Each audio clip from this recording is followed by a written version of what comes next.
जय सिया राम। नमस्कार दोस्तों।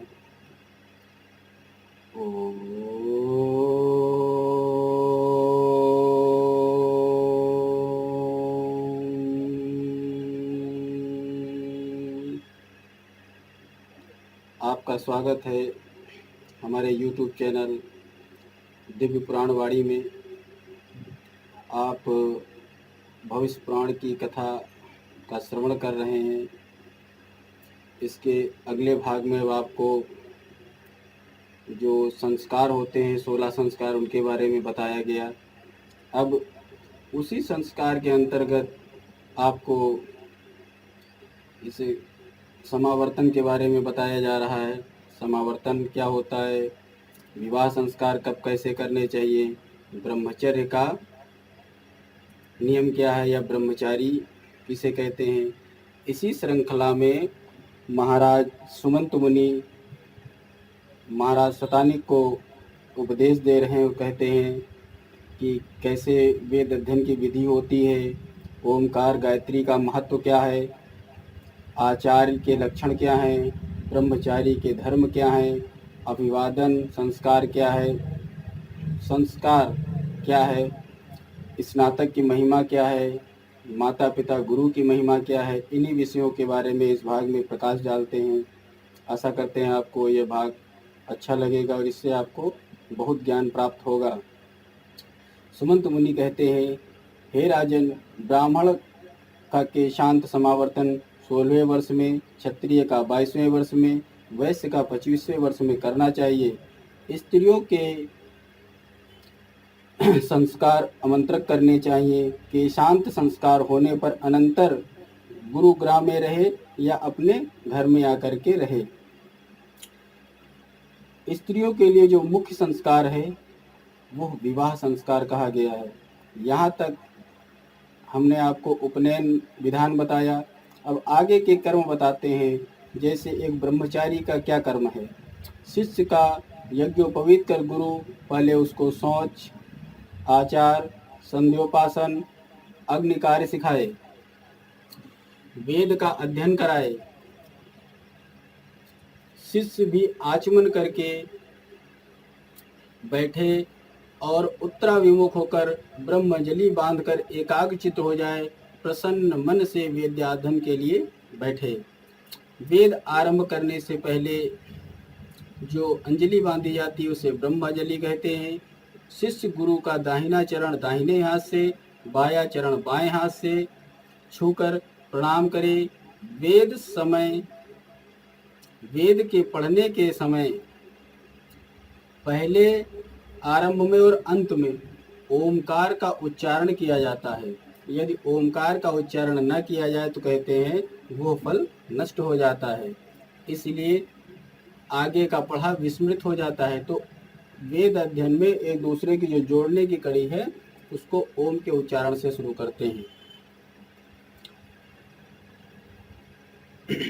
कहते हैं कुशा का अगले भाग पर बैठना चाहिए। जैसे हम लोग जैसे मार्केट में आती हैं जो आसनी, वो सब डंडी से, जो कुशा का अगला भाग होता है, कुशा के आसन पर बैठ करके पवित्री धारण करें, प्राणायाम करें, पवित्र होकर के ओमकार का उच्चारण करें।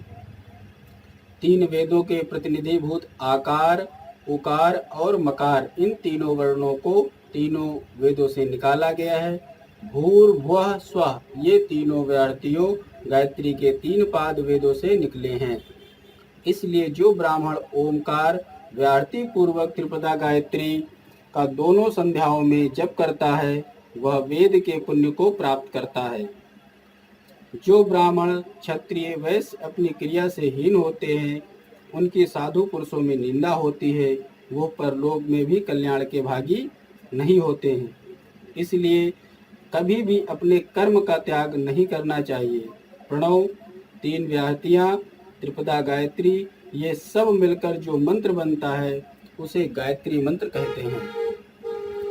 भक्ति से 3 वर्ष तक नित्य नियम से विधि पूर्वक जो जप करता है वो वायु की तरीके से वेग संपन्न होकर आकाश के स्वरूप को धारण कर ब्रह्म रूप को प्राप्त करता है। 3 साल लगातार गायत्री का जप करने से व्यक्ति के अंदर तेज का प्रभाव आ जाता है। एकाक्षर ओम परम ब्रह्म है, प्राणायाम परम तप है, सावित्री गायत्री से बढ़कर कोई भी मंत्र नहीं कहा गया है। मौन से सत्य बोलना श्रेष्ठ है। तपस्या, हवन, दान, यज्ञादि क्रियाएं स्वरूपतः नाशवान है, किंतु प्रणय स्वरूप एकाक्षर ब्रह्म ओमकार का कभी नाश नहीं होता। विधि यज्ञों, दर्श पौर्णमास से जप, प्रवादि जप सदा ही श्रेष्ठ है। उपांशु जप, जिस जप में केवल जीभ चलते हैं, जो खाली ऐसे मुंह से बोला जाए और उसका उच्चारण यानी शब्द ना सुनाई पड़े, वो लाख गुना है। उपांशु जप से मानस जप, जो मानसिक जप किया जाता है, वो 1000 गुना अधिक फल देने वाला कहा गया है। वे सभी जप यज्ञ की 16वीं कला के बराबर भी नहीं है। सभी ब्राह्मण को सब सिद्धि जप से प्राप्त हो जाती है, वो कुछ करे या ना करे, ब्राह्मण को गायत्री जप अवश्य करना चाहिए। हे मित्रों, जो कुछ भी आप सामर्थ्य से नहीं प्राप्त कर सकते हैं, वो आप जप से प्राप्त कर सकते हैं। इसलिए निरंतर जप करना चाहिए। जप करने से मनुष्य को तेज की प्राप्ति होती है। जैसे कुंडली में 12 भाव बनते हैं, उस 12 भाव में जो चौथा भाव है वो मन है, हृदय है, और 10वां भाव ब्रह्म यानी आपकी सिद्धि है, जो आपका कारोबार पूरा क्षेत्र प्राप्त किया गया है, वो 10वां भाव आपका माया मोह है, धन है। तो जब तक हृदय में आपके यानी चौथे भाव में प्रभु नहीं आएंगे, वो सिद्ध नहीं होगा, तो 10वां भाग आपका बेकार ही माना जाएगा। और जैसे ही चौथा भाग आपका सिद्ध होता है, तैसे ही आपका 10वां भाग तुरंत जागृत हो जाता है। ऐसा कुंडली में ज्योतिष लोग कहते हैं। ब्राह्मण को यहाँ ब्राह्मण शब्द में इसलिए जो ब्रह्म के नजदीक हो, जिसको ईश्वर की जानने की जिज्ञासा हो, जो सात्विक हो, सदाचारी हो, वेदों का अधिकारी हो, उसका चरित्र सदैव प्रभु को प्राप्त करने के लिए लालायित रहता है, ऐसा कोई भी अगर व्यक्ति है जो गुरु आश्रम के द्वारा साधना तप में लीन है, तो उसको कोई भी वर्ण का दोष नहीं लगता है। सूर्योदय से पूर्व जब तारे दिखाई देते रहें, उस समय संध्या करनी चाहिए। प्रातः संध्या आरंभ कर देनी चाहिए, और सूर्योदय हो जाए तब तक संध्या आरंभ करनी चाहिए। इसका मतलब तब तक गायत्री जप आपको करते रहना चाहिए। आसान शब्दों में सीधे कहा गया है, आप ब्रह्म मुहूर्त से लेकर के और सूर्योदय तक गायत्री का जप करें। और शाम की जो संध्या होती है, सायं संध्या में, जब सूर्यास्त होना शुरू हो जाए और जब तारे दिखाई पड़ना शुरू हो जाए, तब तक शाम की संध्या करनी चाहिए। इसलिए और दोपहर की संध्या मध्याह्न में होती है, इसलिए तीनों कालों की संध्या करनी चाहिए। ना हो सके तो 2 कालों की संध्या ये अवश्य ही करनी चाहिए। आप सब लोग अपने कार्यों में लापरवाह हो गए हैं, संस्कार भूलते चले गए हैं। हमको नहीं लगता कोई भी व्यक्ति संध्या करता है। संध्या का तात्पर्य ये नहीं है आप 15 मिनट शाम को जप करिए चुपचाप बैठ करके। अगर आप अपने कार्य क्षेत्र में हैं, कहीं बिजी हैं, कहीं बाहर हैं, तो आप मानसिक रूप से मुद्रा बनाइए और चुपचाप बैठ करके 15 मिनट ध्यान करके हृदय में गायत्री धारण करते रहिए। सुबह भी यही है, नहा धो करके शौच जाइए, सब फ्रेश होकर के बढ़िया बैठ जाइए, 30 मिनट संध्या सुबह कर लीजिए। ये 45 मिनट का जो आप रिचार्ज करेंगे ना, तो आपको बहुत ही शक्ति प्राप्त होगी। यहाँ पे एक दिनचर्या ध्यान रखनी चाहिए। आपको 4 बजे उठ जाना चाहिए। 4 बजे उठिए, शौच आदि करिए, फ्रेश हो जाइए, 1 घंटे तक योग करिए, शरीर को बल दीजिए। 30 मिनट तक प्राणायाम और 30 मिनट तक आप सूर्य नमस्कार आदि करके योग करिए। आपका 1.5 घंटा ये हो गया। 4 बजे से उठे, 5:30 बजे, पौने 6 बजे करीब लगभग बैठ जाइए और 6:30 बजे तक आप गायत्री जप करिए। 1 दिन करके देखिए, हफ्ता भर करिए, उसके बाद देखिए आपके अंदर क्या तेज आ रहा है, आपको स्फूर्ति मिलेगी, ऊर्जा मिलनी शुरू हो जाएगी। क्योंकि एक तो आप योग करेंगे तो शरीर को ज्ञान मिलेगा, गायत्री जप करेंगे तो आपको तेज मिलेगा। इसलिए ब्रह्म यज्ञादि नित्य कर्म है, इन मंत्रों के उच्चारण में अनाध्याय का विचार नहीं करना चाहिए। नित्य कर्म में अनाध्याय नहीं होता है। सबसे पहली चीज यहाँ बोली गई है एक ब्रह्मचारी के लिए कि वो गुरु की आज्ञा के बिना कोई भी कार्य ना करे। गुरु का सम्मान सर्वश्रेष्ठ कहा गया है। हमारे सनातन धर्म में गुरु का पद सर्वोच्च माना गया है। गुरु के आगे कभी सैया पर नहीं बैठना चाहिए, या कहा गया गुरु के सामने आसन लगाकर नहीं बैठना चाहिए। यदि पहले से बैठा हुआ है, अगर गुरु आ रहे हैं तो उसको खड़ा हो जाना चाहिए। वृद्ध जनों को इसी तरीके से सम्मान देना चाहिए, क्योंकि कहते हैं बड़ों को, वृद्ध जनों को आते देख करके प्राण उच्चिष्ट हो जाते हैं और नम्रता पूर्वक उन्हें प्रणाम करने से वे प्राण पुनः अपने स्थान पर आ जाते हैं। इसलिए प्रतिदिन बड़ों की सेवा करें और प्रणाम करें। प्रणाम करने से निरंतर व्यक्ति की आयु, विद्या, यश और बल की वृद्धि होती है। ये चारों निरंतर बढ़ते रहते हैं। सामान्य भाषा में आपके अंदर सकारात्मक ऊर्जा का प्रवेश होगा। लाभ नहीं तो प्रणाम से कोई भी नुकसान भी नहीं होने वाला है। अभिवादनशीलस्य नित्यं हृद्योपसेविना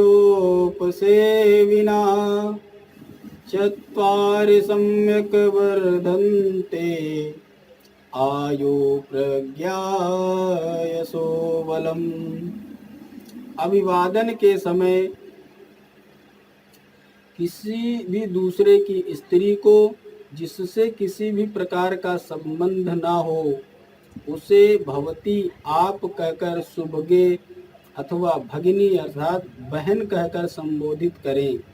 किसी भी स्त्री को आप एक रिलेटिव माँ और बहन से ही संबोधित करेंगे। जो पुरुष है चाचा, मामा, ससुर, ऋत्विज, गुरु, इनको आप अपना नाम लेते हुए प्रणाम करना चाहिए। ध्यान दीजिए। मौसी, मामी, सास, बुआ, पिता, बहन और गुरु की पत्नी ये सब मान्य है, पूज्य हैं और इनका पद माता के समान माना गया है। पिता की बहन, माता की बहन और बड़ी बहन ये तीनों भी माता के समान मानी गई हैं। फिर भी अपनी माता इन सब की अपेक्षा श्रेष्ठ कही गई है। धन संपत्ति, बंधु अवस्था, कर्म और विद्या ये पांचों महत्व के कारण हैं। इनमें उत्तरोत्तर एक से दूसरा बड़ा है। धन संपत्ति से बड़ा, बंधु से बड़ी अवस्था से बड़ा कर्म और कर्म से बड़ा विद्या। वित्तं बंधुर्वया कर्मा विद्या भवति पंचमी एतान मान्यास्थानि गरीयो यद्युत्तरम। रथ आदि पर चढ़े हुए यानी कोई वाहन आ रहा है बड़ा, ये जो अभिवादन के नियम है उनके नियम के बारे में बात हो रही है। रथ पर चढ़ा हुआ कोई आ रहा है, कोई बड़ा वाहन आ रहा है, कोई अतिवृद्ध आ रहा है, रोगी या कोई भार लादे हुए व्यक्ति है, या स्नातक है। जो बच्चों की गाड़ी स्कूल बस जिसमें लिखे रहते उसको स्नातक बोलते थे, ठीक है ना। जैसे कोई पढ़ने वाला विद्यार्थी जा रहा है, राजा जा रहा है और दूल्हा जा रहा है, इन सबको रास्ता दे देना चाहिए। यानी ओवरटेक करने के लिए अपनी गाड़ी किनारे कर लेनी चाहिए, उनको निकल जाना चाहिए। रथ यानी जो वीआईपी लोगों की गाड़ियां जा रही हैं, राजाओं की गाड़ियां जा रही हैं, उनको रास्ता नहीं दोगे तो आपका चालान हो जाएगा। पहले क्या होता था, आपको दंड मिलता था। राजा किसी विशेष कार्य से जा रहा है, राज कार्य वाले को आप नहीं रोक सकते थे। कोई बूढ़ा है, वृद्ध आदमी जा रहा है तो उसको आप रास्ता दे दिए, धीरे धीरे निकल जाएगा। रोगी अर्थात जिसको आजकल बोलते हैं एम्बुलेंस, कुछ लोग तो इतने सभ्यवान हो गए वो पीछे चाहे जितनी टी टी टी टी बजाया करें और अपनी गाड़ी किनारे नहीं करते। इसलिए शास्त्रों में भी लिखा है रोगी जा रहा है तो उसको पहले आप जाने दीजिए। इस प्रकार रास्ते पर भी चलने के नियम शास्त्रों में कहे गए हैं। यदि सभी एक साथ जा रहे हैं तो स्नातक को पहले महत्व देना चाहिए। राजा मान्य है, इन दोनों में भी स्नातक विशेष मान्य है। जो ब्राह्मण शिष्य का उपनयन कराकर यज्ञ विद्या और उपनिषद तथा कल्प सहित वेदाध्ययन कराता है उसे आचार्य कहते हैं। जो ब्राह्मण शिष्य का उपनयन कराकर उसको वेद अध्ययन कराता है, यज्ञ विद्या सिखाता है, उपनिषद आदि पढ़ाता है, उसको आचार्य कहते हैं। जो जीविका के निमित्त वेद का एक भाग अथवा वेदांग पढ़ाता है वो उपाध्याय कहलाता है, यानी जो टीचर होता है आपका स्कूल वाला। और जो निषेध अर्थात गर्भधारण संस्कार को रीति से कराता है, जो आपका पुरोहित है और अन्नादि से पोषण करता है, ऐसे को गुरु कहते हैं। जो आपको गर्भाधान से लेकर के सारे संस्कारों के बारे में बताता है, सारे यज्ञ के करने के लिए विधि बताता है, अग्निहोत्र पाक यज्ञादि कर्मों का वर्ण लेकर जिसे निमित्त करता है वो ऋत्विज कहलाता है। जो आपके हवन वगैरह कराने आते हैं, जो पुरुष वेद ध्वनि से कान भर देता है उसे माता पिता के समान समझकर कभी द्वेष नहीं करना चाहिए। उपाध्याय से 10 गुना गौरव आचार्य का, आचार्य से 100 गुना पिता का तथा पिता से 1000 गुना गौरव माता का कहा गया है। उपाध्यायान् दशाचार्य आचार्याणां शतं पिता शास्त्रेण पितुर्माता गौरवेणातिरिच्यते। जन्म देने वाला और वेद पढ़ाने वाला ये दोनों पिता हैं, किंतु इनमें वेदाध्ययन कराने वाला श्रेष्ठ है। क्योंकि ब्राह्मण का जन्म तो वेद पढ़ने से होता है, या किसी का भी जो दोबारा जन्म होता है वो शिक्षा प्राप्त करने के बाद ही वो ज्ञानी बनता है। इसलिए उपाध्याय जितने पूज्य हैं उन सबसे अधिक गौरव महागुरु का होता है। इस प्रकार राजा शतानिक पूछते हैं, हे मुने, आपने जिन उपाध्याय के लक्षण बताए हैं तो आप हमें महागुरु की भी लक्षणों से अवगत कराएं। सुमंत मुनि बोले, हे राजन, जो ब्राह्मण जयोपजीवी हो, अष्टादश पुराण, रामायण, विष्णु धर्म, शिव धर्म, महाभारत आदि को भी जानने वाला हो, पंचम वेद के समान जो विख्यात महाभारत है, श्रौत एवं स्मार्त धर्म का विद्वान हो, सभी को जय नाम से पुरोहित करते का ज्ञाता हो, जिसको पुराण वेद शास्त्र सभी कुछ आते हों और जिसको धर्म नीति शास्त्र आदि सभी का ज्ञान हो, उसी को महागुरु कहा जाता है। सभी वर्णों के लिए यह पूज्य है। जो शास्त्रों के द्वारा थोड़ा या बहुत उपकार करे उसको अपना गुरु मानना चाहिए, अवस्था में चाहे वो छोटा हो या बड़ा हो। इस प्रकार गुरु की महिमा के बारे में बताया गया है।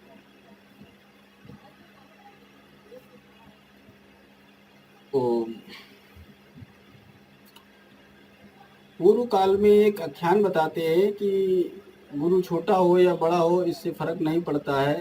तो पूर्व काल में एक अंगिरा ऋषि थे, उनके पुत्र बृहस्पति बालक होने पर भी बड़े वृद्धों को पढ़ाते थे और हे पुत्रों ऐसा पढ़ो कह करके संबोधित करते थे। बालक द्वारा पुत्र संबोधन सुनकर उनके बड़े शिष्यों को क्षोभ हुआ। वे देवताओं को पास गए और सारा वृतांत बताया।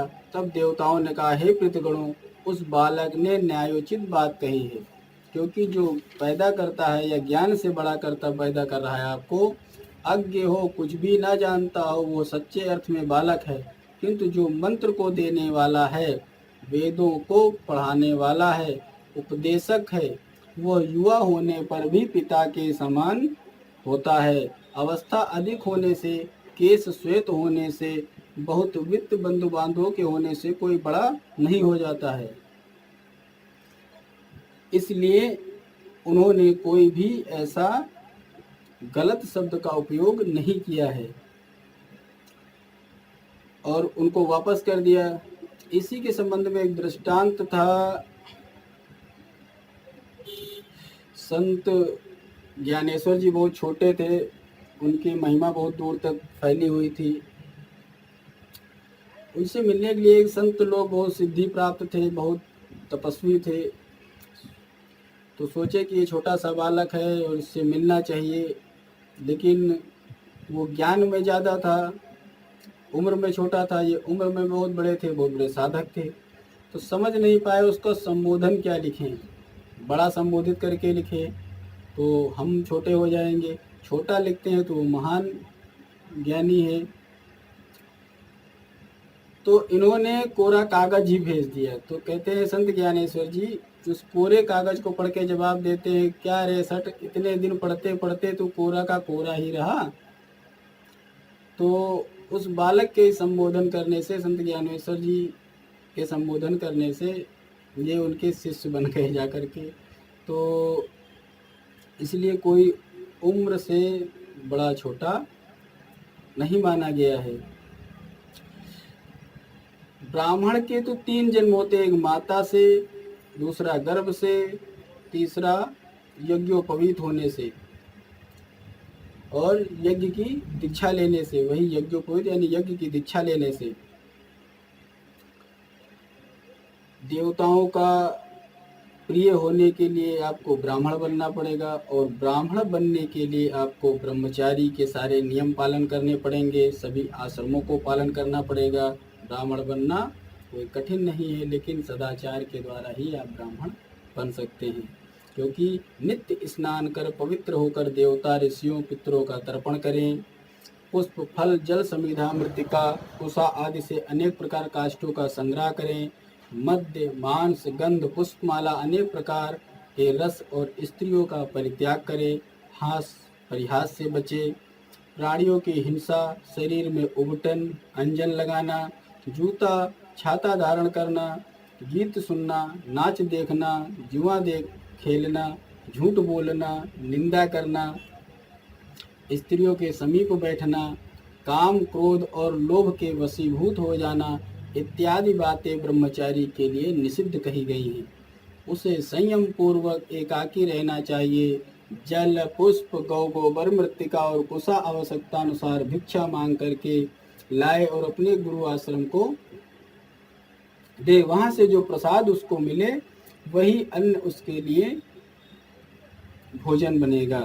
भिक्षावृत्ति से रहना उपवास के बराबर माना गया है। यह धर्म केवल ब्राह्मण के लिए कहा गया है। क्षत्रिय और वैश्य के धर्म में कुछ भेद है। इसलिए कहीं पर भी जहाँ गुरु बैठे हो वहाँ आसन पर नहीं बैठे। गुरु से उठने से पूर्व उठें और सोने के पश्चात सोएं। गुरु के नाम का कभी उच्चारण नहीं करना चाहिए।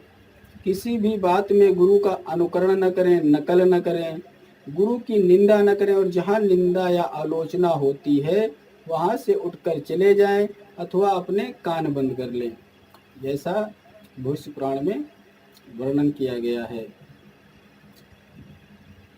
जहाँ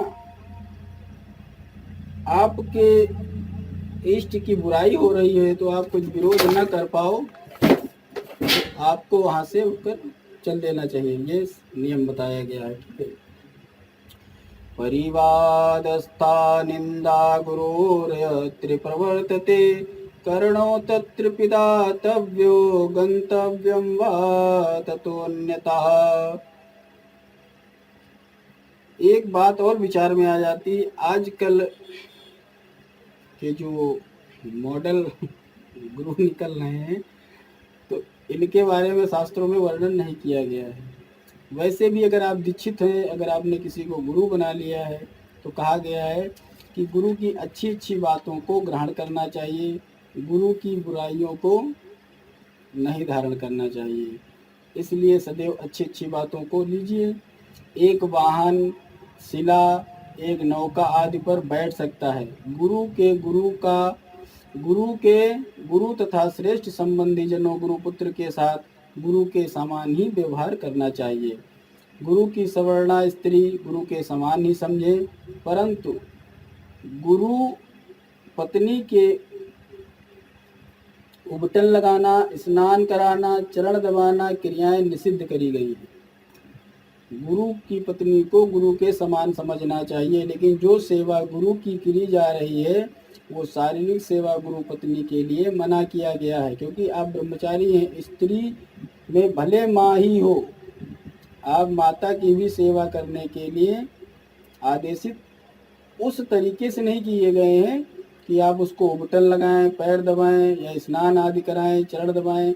ये बातें वृद्धावस्था में लागू हो सकती हैं जब वो असहाय हो। यहाँ पे कुतर्क भी देने लगेगी कि माता की सेवा, जो माता के समान भी है, यानी सभी स्त्रियों को माता के समान मानिए, परंतु आप यदि युवा हैं, ब्रह्मचारी हैं, तो भी आप, यदि आप ब्रह्मचारी हैं तो आप उनको स्पर्श ना करें, सिर्फ चरण वंदना करके ही आप दूर हो जाएं। माता, बहन या बेटी के साथ एक साथ आसन पर नहीं बैठना चाहिए, क्योंकि बलवान इंद्रियों के समूह विद्वान को भी अपनी ओर खींच लेते हैं। जिस प्रकार भूमि को खोदते खोदते जल मिल जाता है, उसी प्रकार सेवा शुश्रूषा करते करते गुरु से विद्या मिल जाती है। मुंडन कराए हो, जटाधारी हो अथवा शिखा से युक्त हो, जैसा भी ब्रह्मचारी हो, उसको गांव में रहते हुए सूर्योदय से सूर्यास्त नहीं होना चाहिए, अर्थात जल के तट निर्जन स्थान पर जाकर दोनों संध्याओं का वंदन करना चाहिए। जिसके सोते सोते सूर्योदय और सूर्यास्त हो जाता है, वह व्यक्ति पाप का भागी होता है और बिना प्रायश्चित के शुद्ध नहीं होता है। माता पिता, भाई और आचार्य विपत्ति में भी अनादर करने योग्य नहीं है। आचार्य ब्रह्मा की मूर्ति है, पिता प्रजापति की, माता पृथ्वी की और भाई स्वयं की आत्म मूर्ति कहा गया है। प्राणियों की उत्पत्ति में तथा पालन में, पोषण में माता पिता को जो क्लेश सहन करना पड़ता है, उस क्लेश का बदला व्यक्ति 100 वर्ष तक इस सेवा करके भी नहीं चुका सकता है, यानी दूध का कर्ज कभी चुकाया नहीं जा सकता है। इसलिए माता पिता और गुरु की नित्य सेवा करनी चाहिए। तीनों के संतुष्ट हो जाने पर सब प्रकार के तपों का फल आपको स्वयं ही प्राप्त हो जाएगा। इनकी सेवा ही परम तप कही गई है। इन तीनों की आज्ञा के बिना किसी अन्य धर्म का आचरण नहीं करना चाहिए।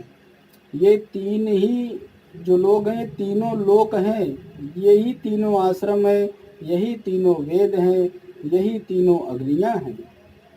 माता ग्राहपत्य नामक अग्नि है, पिता दक्षिणाग्न अग्नि है, गुरु आवनी अग्नि है। जिस पर ये तीनों प्रसन्न हो जाएं, वो तीनों लोकों पर विजय प्राप्त कर लेगा और दीप्यमान होते हुए देवलोक में देवताओं की भांति सुख भोग करता है।